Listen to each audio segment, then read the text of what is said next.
The Halton Curve railway link is expected to reopen in May 2019 as part of the government's Northern Powerhouse investment.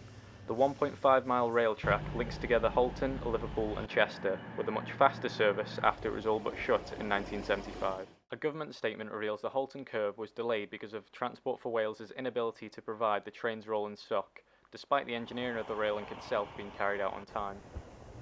The government hasn't really got it right in terms of projects.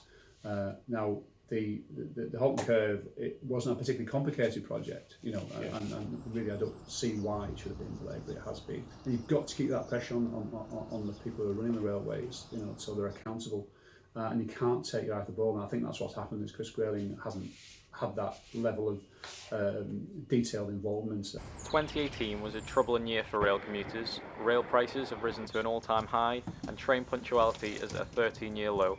It's always packed, and I'd say probably once a week there's an issue with the trains.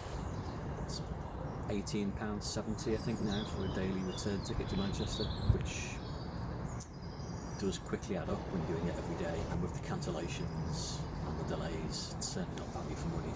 North Cheshire Rail Users Group managed to prevent the Halton Curve being closed altogether in 2005 and have led to public train services being re-established. Chairman Mark Warren believes an imbalance of government funding of Northern Transport is partly responsible for the poor services. I think the North gets somewhat overlooked with respect to the slice of the funding cake. The rolling stock we've got is inferior to what they have down in London. We've seen a lot of potential funding go into the HS2 project.